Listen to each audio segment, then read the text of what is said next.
Okay, so today we are going to discuss the concept of coordination and agreement in distributed system. So in earlier classes, we have discussed physical clocks, logical clocks in general. Then we have discussed few techniques of them, how exactly we can maintain the event orderings with the help of logical clocks. Thereafter, we studied some of the techniques and the algorithms like Lamport's clock and the vector clock. Thereafter, we have seen how we can create the global state of a distributed system, right? So this is what we have discussed in the earlier classes. Now, in today's class, we are going to see the coordination and agreement protocols in distributed system. So let us start. So in this sort of problems, the main motto is to just make sure that how exactly these resources are going to be provided to the number of clients. Okay, so in distributed system, the ultimate motto or the prime motto is to encourage the utilization of resources, right? To increase the utilization of resources. So what we are assuming in a typical distributed system, that we have got resources and those resources are very much limited in numbers. Okay, however, the number of users who intend to use those resources are many. Okay, so now the problem is, if the number of users are more and the resources are limited, then how we are going to ensure the access to each and every user as per their need. Okay, so this is one of the primary motto of facilitating the distributed systems. Okay. Thereafter, it may be possible that we may have some of the problems where we have to take the consent of number of people or number of program, right? So how we are going to manage that one? For example, we want to reach a consensus, right? Consensus among three people. So it might be possible that all these three peoples have got their own say, or they are proposing their own values, and the values which have been proposed by all these three persons are not matching. So in that case, what will happen? The consensus will get failed. So there are number of applications, the number of problems where we need to achieve the consensus among the processes. So we are going to see some of the algorithms where we are able to achieve the consensus as well in a distributed system. Okay. So as a whole, first we are going to see that if you have got limited number of resources and we have got number of clients processes, then how we can ensure the fairness in accessing these resources, okay, to the clients, and thereafter how we can achieve the consensus in distributed system. So all these things will come under coordination and agreement of distributed system. So first we are going to see what is mutual exclusion. Okay, so as all of you would have already got some idea the moment we see this term distributed mutual exclusion. That means we are going to have some resources, and at a time only one entity can get the access to the resources, and rest of the entries will not be able to get the access to that resource or resources, right? So this is what we mean by mutual exclusion. And the moment we include this concept in distributed system, then we have to ensure that how we can have distributed mutual exclusion among number of entities. Fine. So we require, or we may require, the distributed mutual exclusion if a collection of processes share a resource or a collection of resources. Okay, so as we discussed, it may possible that we may have got some resources and number of entities may be interested to access these resources. Okay, for example, this system is there, right, and then this system is there, and both the systems are interested to get access of these resources. Okay, it may be a resource or it may be a collection of resources. Now we want to provide the fair access to each one of them, and at the same time we also want to prevent the interference, and we also want to ensure the consistency while accessing the resources. Okay, it should not be that the moment if this system is trying to get the access to these resources, then the system is getting the 100% access to the resources, while this system is trying to get the access, or when he get the access, this system is getting only 90% accessibility. So this should not be there. Okay, so consistency has to be maintained and a fairness has to be there.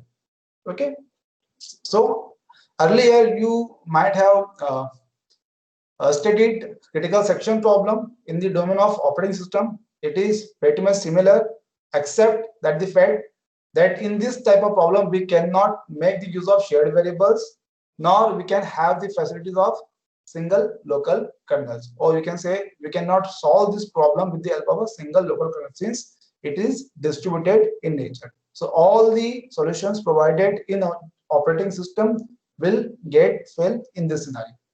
Okay, so moral of the story is, in distributed mutual exclusion, the only possible solution which we are going to have is based upon, or is going to be based upon, message passing only. Okay, now before moving further, we need to establish our model. Only then we can think of some of the algorithms which will help us out in order to ensure the distributed mutual exclusion for the resources. Okay, so for that, let us consider a system where there are n number of processes, and that can be denoted by like this. And of course, we are assuming, or we have to assume, that they do not share variables. Okay, and whenever all those processes access common resources, they do so only in critical section only. Okay, so common resources are only accessed inside the critical section only. Okay, so this one is done. Okay, we are going to have a number of processes, then all the common resources are going to be accessed in critical section only. Fine. Then the system is asynchronous. That means there is no time limit for the operations. Okay, so message can be sent at any time and can be received at any time. There is no foundation or there is no time limit in the system. Okay, so this is why we are calling it as a asynchronous. Okay, then another assumption is process do not fail. The system which we are assuming, or the model which we are building, in that model we are presuming that processes are not going to fail, okay, in between.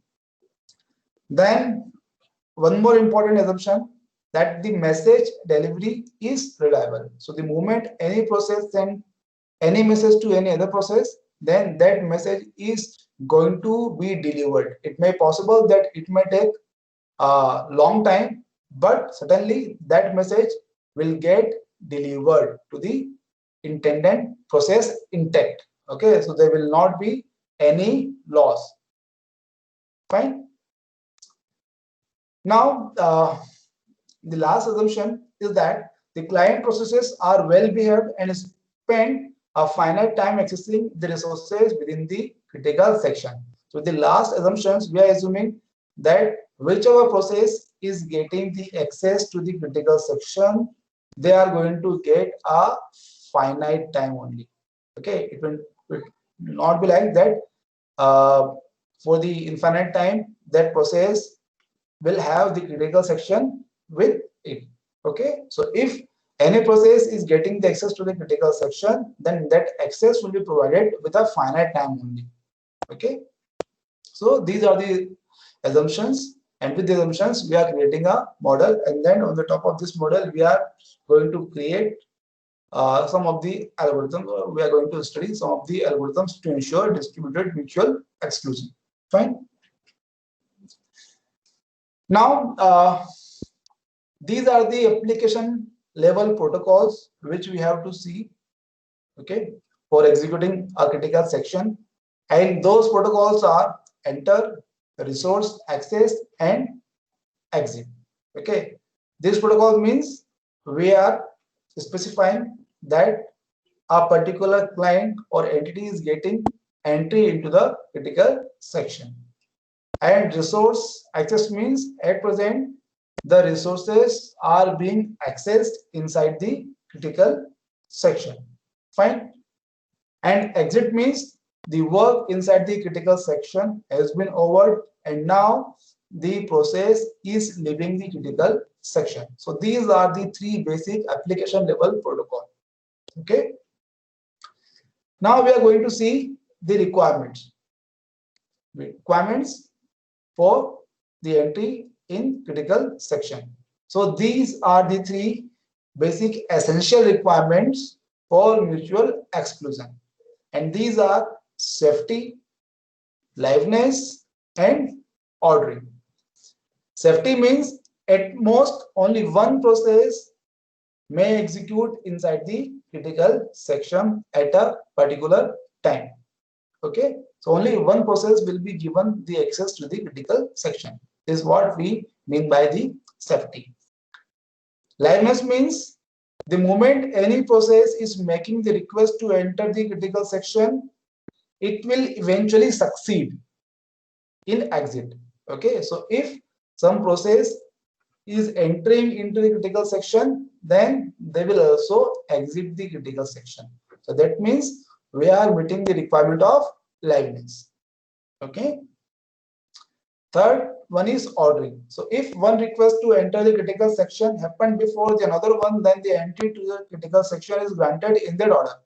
So in straightforward word, if number of processes are trying to get the access to the critical sections, let's say first P1 has tried, then P2 has tried, then P3 has tried. So if P1 has tried first, then this one is going to get the priority over P2 and P3. So whoever has requested first is going to get the first entry into the critical section. Okay, this is what we mean by ordering. So this is going to follow the happen before relationship. So things have been discussed in detail anyway. Now the performance criteria. So there are few parameters through which we can measure the performance of any algorithm. The first one being is the bandwidth, which is nothing but the proportional to the number of messages sent in each entry and exit operation. Okay, so how many number of messages are required in order to have the entry and exit operation for the critical section. Okay, and that one is defined as a bandwidth. And you must have to remember that this is in the terms of number of messages. Okay, so how many number of messages are required to enter and exit the critical section? That one is being defined by the bandwidth. Okay, then the client delay. Okay, so it is the delay incurred by a process at each entry and exit operation. How much time is being taking place for the entry and the exit operation. Okay, this is what we call as a client delay. And then the last one is throughput. So throughput means it is the rate at which the collection of processes as a whole can access the critical section. Okay, so it might be possible that some clients have been given to the access and number of processes are going to get the access to the critical section. So how many number of processes as a whole? Okay, the single entity has to be there as a whole. Then a single entity, how many processes can access the critical section? That one is treated as a throughput. Okay, so these are some of the performance parameter criteria which can be used in order to measure the performance of any distributed mutual algorithm. Okay. Now the first algorithm which we are going to see is the central server algorithm. Remember the motto is we have got number of resources, okay, and they have been placed at a particular place and the system that is handling all those resources have been treated as a server. Okay, we have made that system as a server because all the resources are there with this system only. Okay, fine. Now we have got four more systems, let's say P1, P2, P3 and P4, and in those systems some processes require the access to these resources, or they are in the need of these resources. Fine. Now I'm asking you to devise a method so that these processes can get the access to the resources which are present at the server.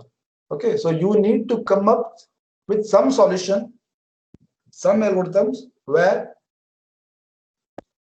these processes can get the access to the server or the resources which are present at the server.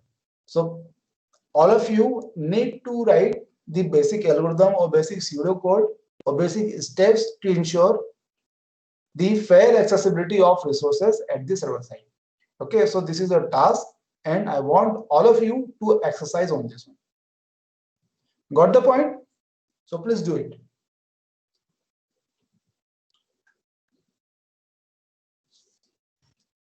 Yes, sir.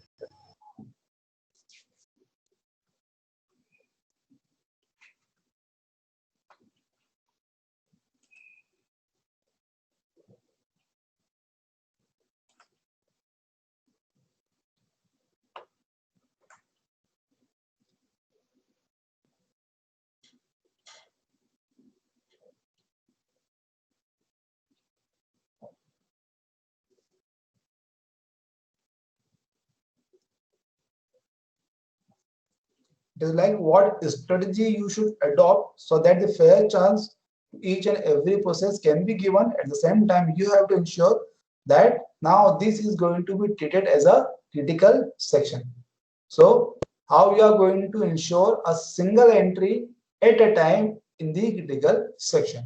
Okay, so you have to take care of this thing.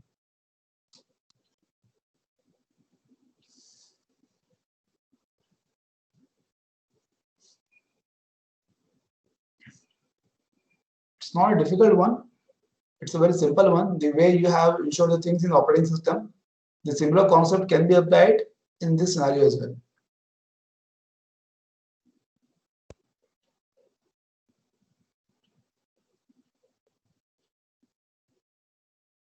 So first in, first out. First in, first out. Okay. And how that first in, first out is going to be maintained?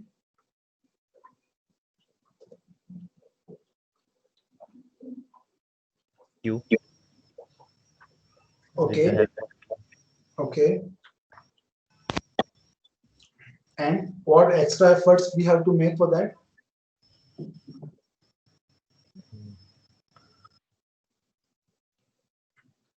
sir,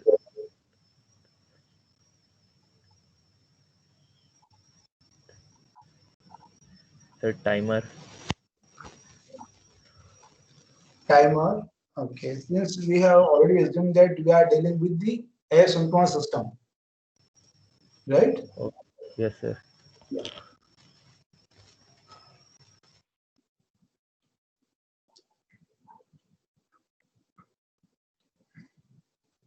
Sir, lock mechanism as we used in operating systems. Yes. So how that sort of thing is going to be implemented over here?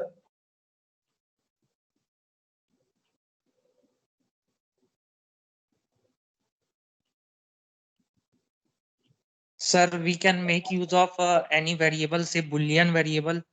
So any process before accessing any resource may check whether resource is available with the help of that variable.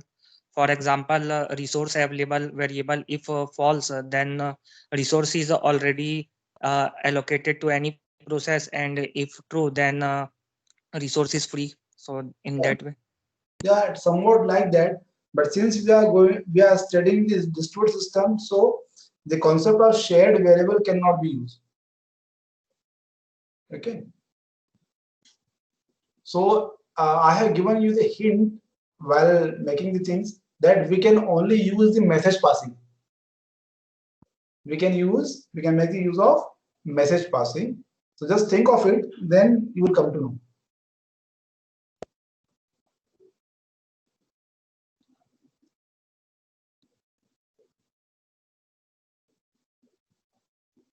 Sir, if any process is accessing the server or critical section, he will send a message to all the other process that he is accessing, and when it's done, he will send another variable telling that he is done with the critical section. Good, very good. And now I want to write this idea in the form of an algorithm. In the form of an algorithm. Okay, something like this.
Okay, so I guess all of you are trying already. So let me show you how exactly we can write the algorithm, or what can be the strategy to ensure the access of resources to all these processes. Okay, so this is what uh, an algorithm can be for this particular problem. So let us say again there are 4 number of processes, and all the resources are there with the server only. Okay, and here we can use our token based system. We can use a token based system. So whichever process is interested to get the access of resources can request a token from the server that this process or any process is interested to access the resources at the server. Okay, so server will look after the request, and if at present all the resources are free or the resources are free, then the access can be granted by providing a token to the requesting process. And if in case some processes are already accessing the resources, then the server will not grant the token to the other processes. However, that server will keep their request in a queue. Okay, so whosoever entries the oldest one will be given the token in the next one. Okay, so this can be a very simple algorithm to ensure the access to the resources which are there at the server. Okay, so we can have these steps like this. To enter a critical section, a process sends a request to the server and awaits a reply from it. Okay, so let's say a process has just sent a request to the server, and this process is expecting a reply from the server. Okay, and then in the second step, the reply constitutes a token signifying the permission to enter the critical section. If at that time all the resources are free, then the server can grant the token. Yes, let's say server can send the token to the intended process. Okay, and if no other processes has the token at the time of the request, then the server implies immediately granting the token. Okay, if at present resources are free, then the access will be granted by granting the token. And in case if the token is currently held by another process, then server does not reply, but other it queues the request. Okay, for example, the P2 is requesting for the token.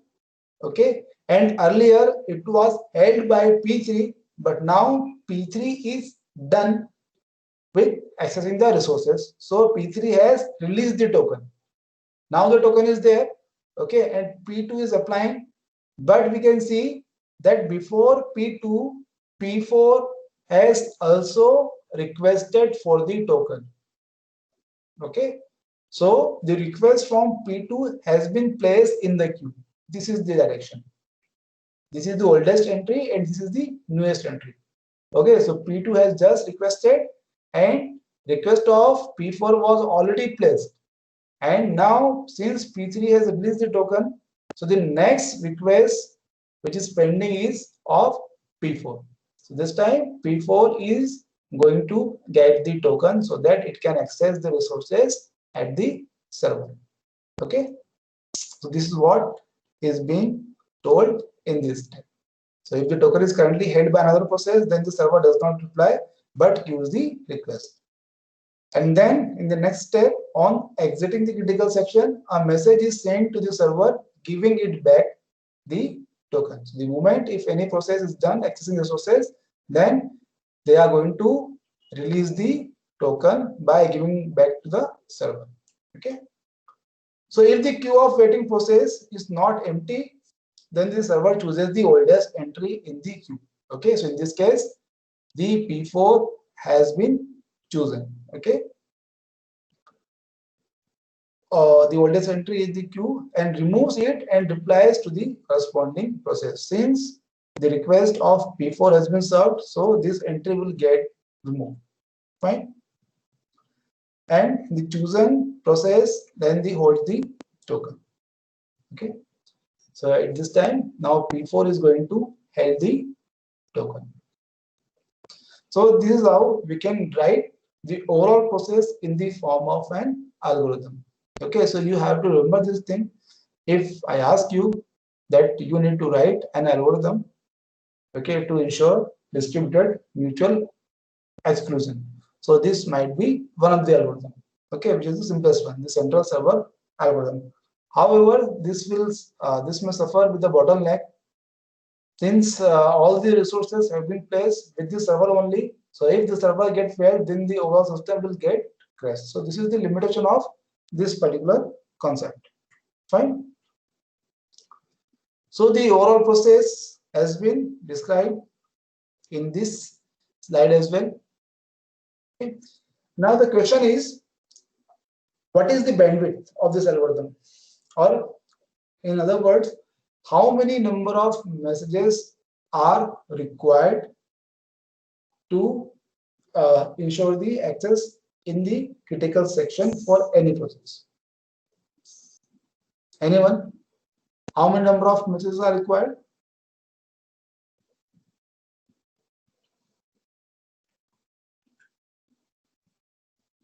Four. 4.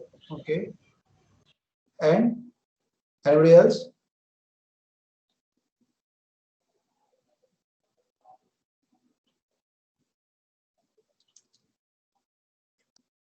Anyone else? Tanay, Harsh, Dalai, roll number 27, roll number 44, Faizan, roll number 31,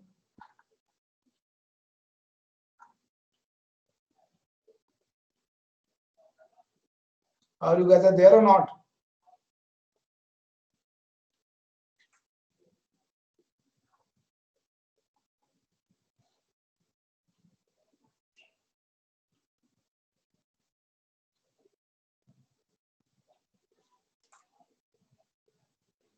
Are you guys there or not? Faizan. Then roll number 31.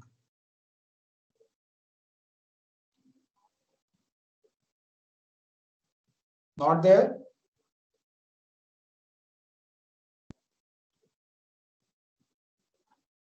Jagmohan Sahu.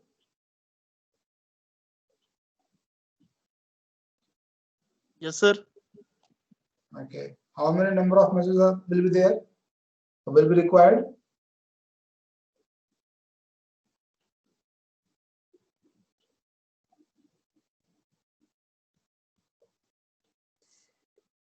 Roll number 29.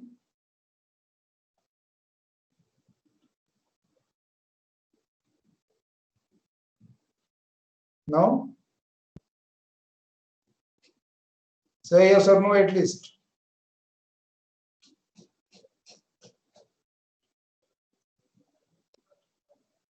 No response?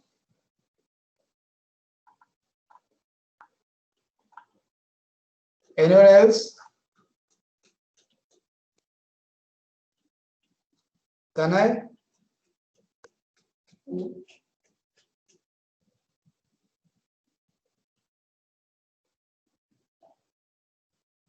No response? Roll number 33, 64.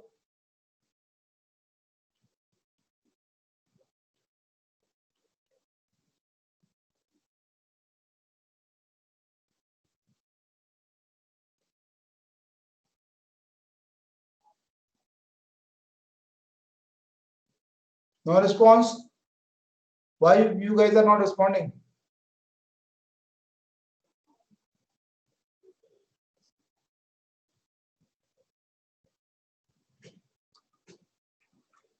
Okay. Anyway.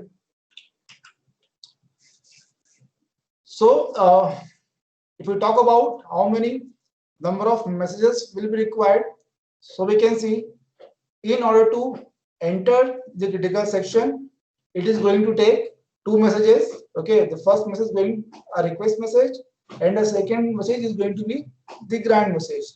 And moment you leave the critical section, at that time you have to send one release message as well. So in total, there are going to be three messages. Okay, so three messages will be required in order to get the access to the critical section in this central server algorithm. Fine. So I hope you would have got the idea regarding the central server algorithm. If you have any doubt, then you can ask me. Otherwise, we'll move to the next algorithm. Any doubt in this one? Anyone? Anybody? No, sir. Okay. Now the second algorithm which we are going to discuss is the ring-based algorithm. So what is special regarding this algorithm is the arrangement of all the processes. So as we can see, all the processes have been arranged in the form of a ring. Okay, and a communication channel has been provided in between all these processes. And there is one more restriction, or you can say the condition with this sort of arrangement, that they can only interact in a particular direction only. Okay, so it may be anti-clockwise or clockwise. So in this example, we are assuming that P1 can communicate with P2 only, P2 can communicate with P3 only, and so on and so forth. So at the last, Pn can communicate with P1 only. Okay, so each process has got a communication channel with the right number. Okay, right number process. So this is all about the arrangement in a ring-based algorithm.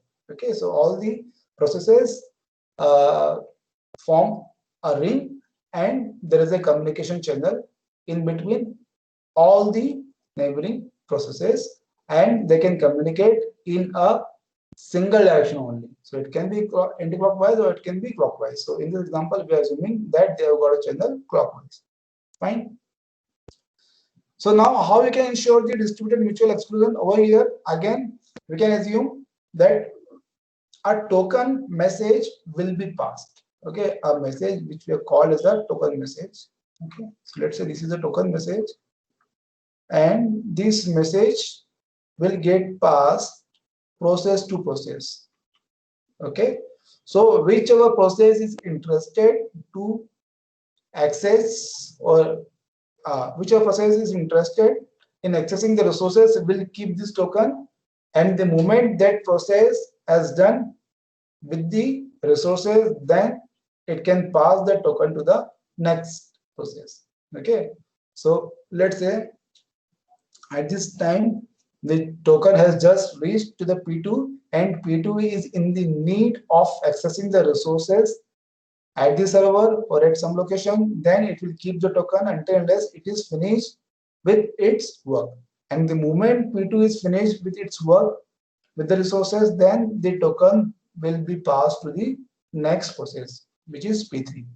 And let's say P3 is at present is not in the need of accessing the resources, then that token will get passed to the next process, and the same process will get continued again and again. Okay, so this is a very simple arrangement, and this type of arrangement will also ensure distributed mutual exclusion. Okay,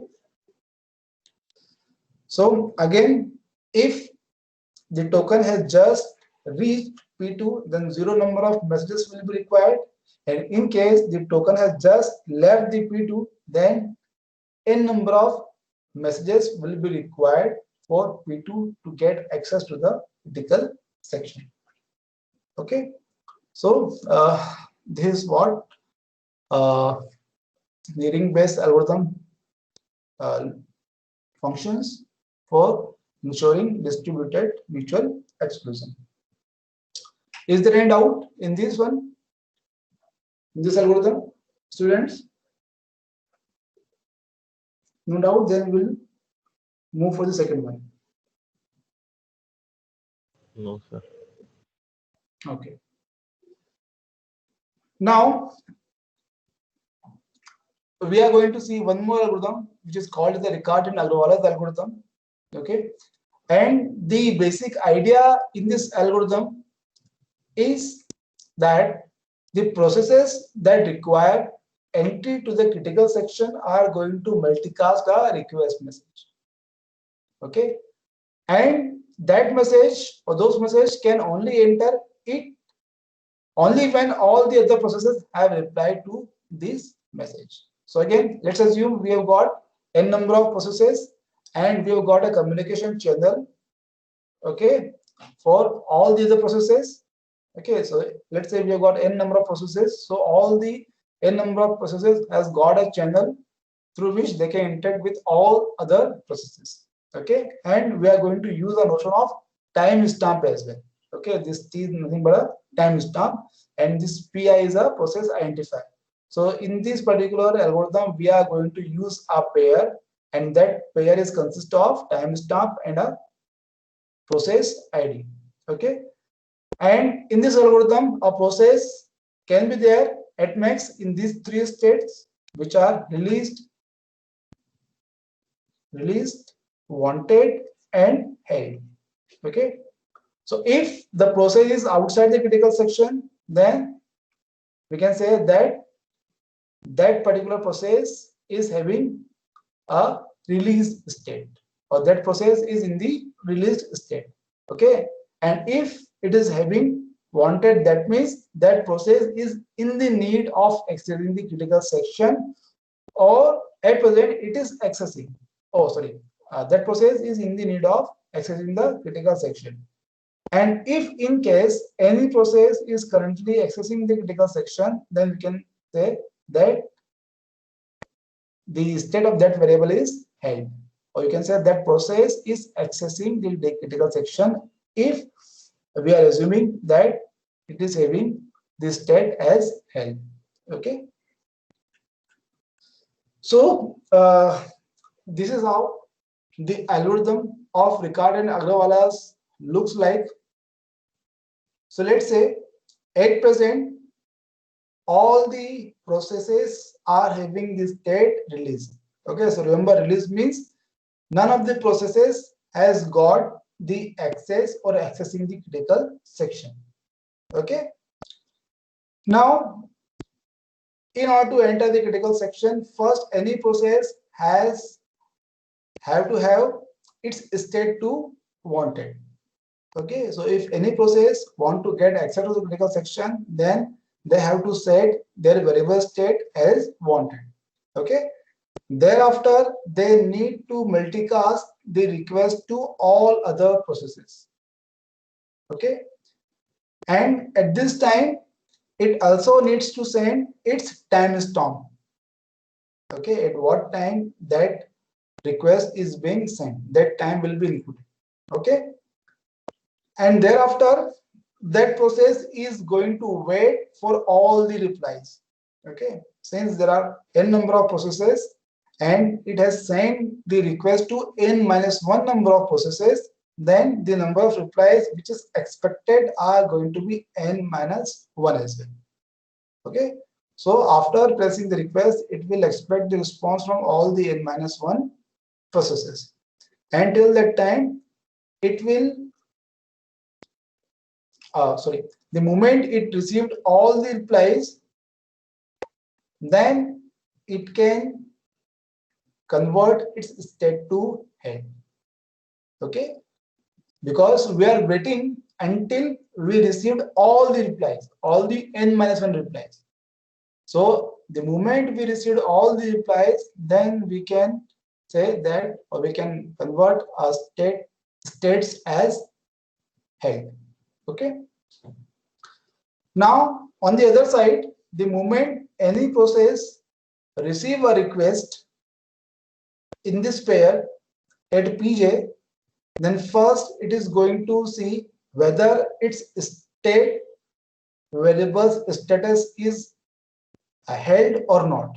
If it is held, or that process is also wanting the access to the critical section, and this pair is less than the coming one, in that case it will queue the request from PI without replying.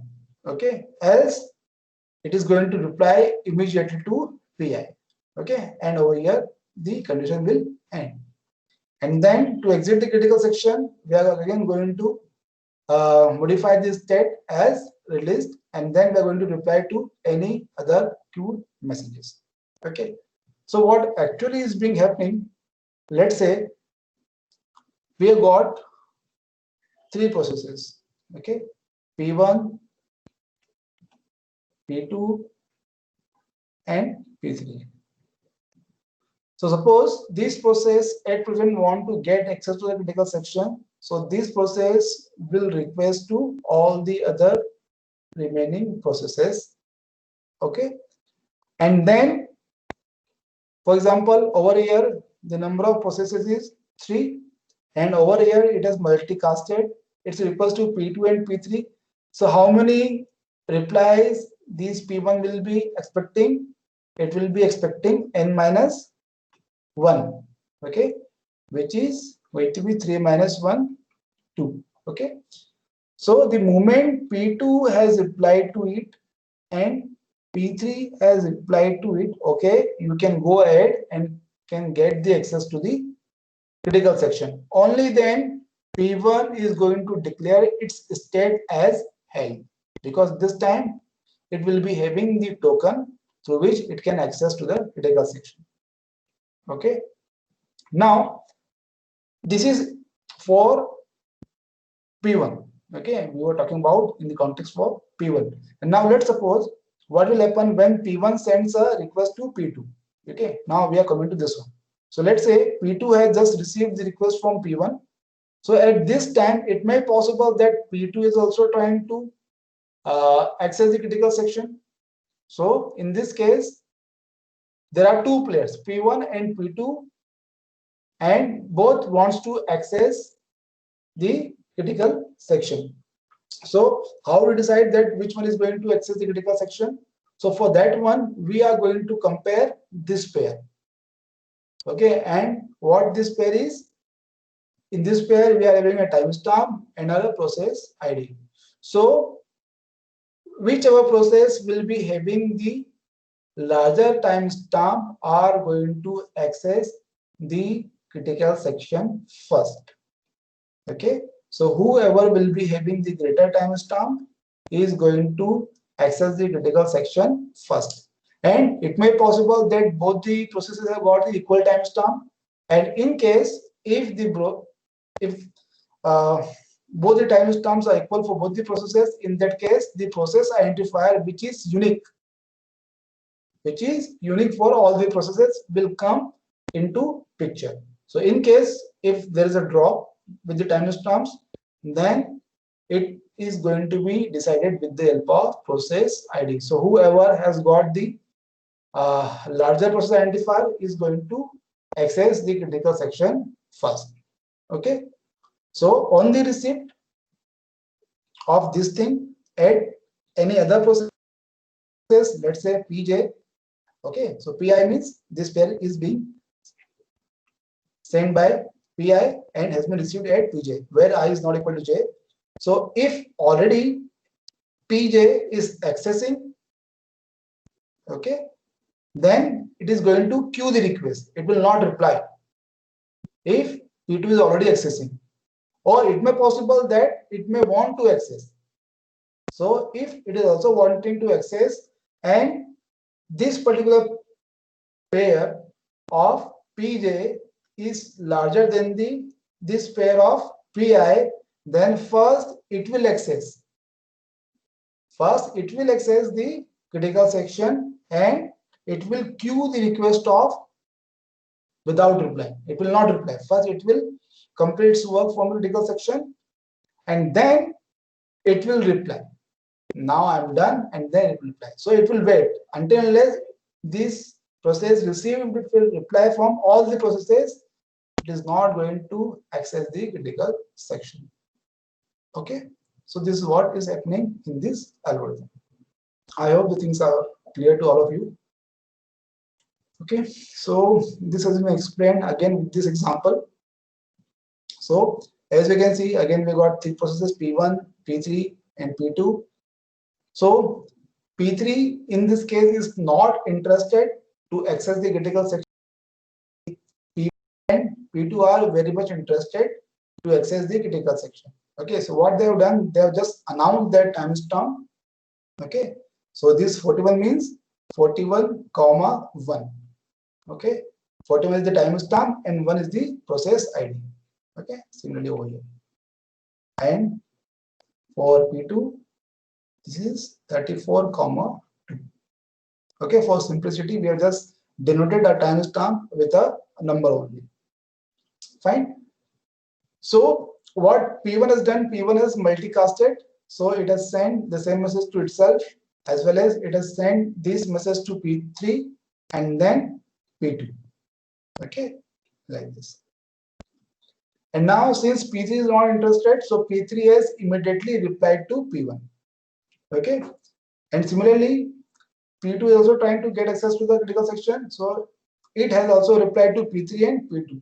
So since P3 is not in a race, so P3 has immediately replied to P2. Now let us see for P1 and P2. P1 has requested 41, 1 to P2, and now we can see that P2 has not replied to it. P2 has not replied to it.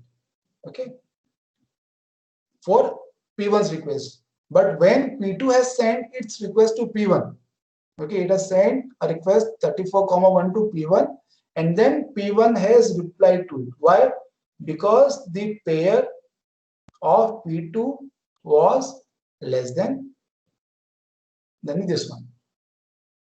Okay, so it depends that whether you are considering the less timestamp or the greater timestamp. Over here, we are considering the less one. Okay, in this case, we are considering the less one. So over here, these numbers are basically not a timestamp. Yes, earlier I told you a timestamp, but it's not a timestamp. Actually, this is a load, computation load.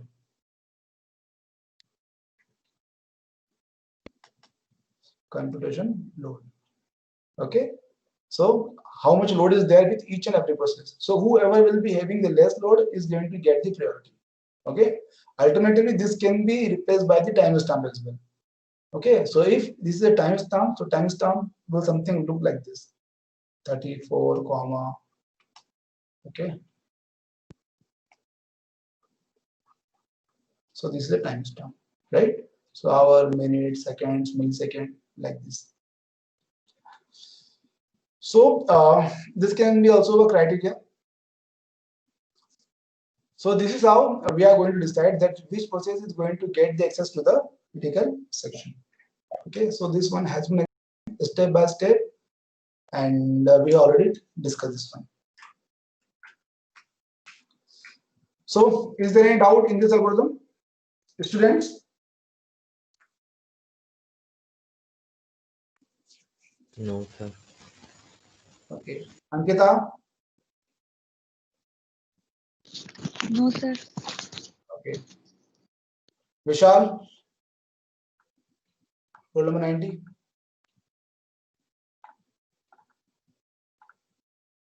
No reply? No, sir. Okay.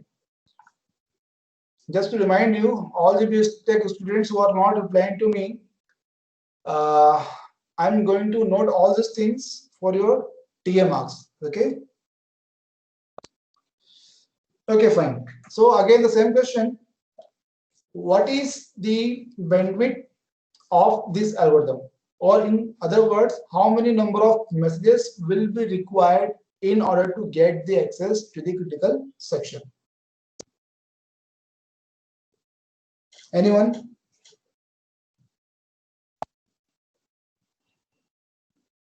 Sir, number of processes they are present. Number of messages required to get access to the critical section for any process.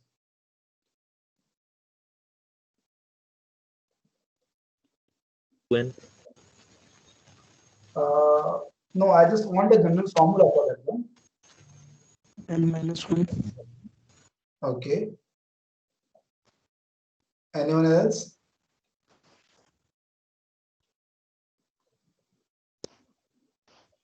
Sir, n-1 plus number of reply messages. Okay, good, very good. So n-1 is the request messages, and the reply messages were also n-1. N-1. So this is going to be n-1 plus n-1. So in total, these are going to be 2 into n-1. Okay. So these are the number of messages which will be required in order to have the access to the critical section for Riccati and Agarwala's algorithm. Okay. So I hope these things are clear. So I'll stop today's class here only. If in case you guys have any doubt, then you can ask. Otherwise, I'll end the class. So, what about the term paper regarding MTech students? Okay, for BTech and MTech students, I am going to allot our topic this week only. Okay, so most probably from the next week, you have to work upon those term paper, and you also have to present it in the class. Okay, so I'll do all the homework and I'll put all the instructions in a sheet, and then I'll share that sheet with all of you. Okay.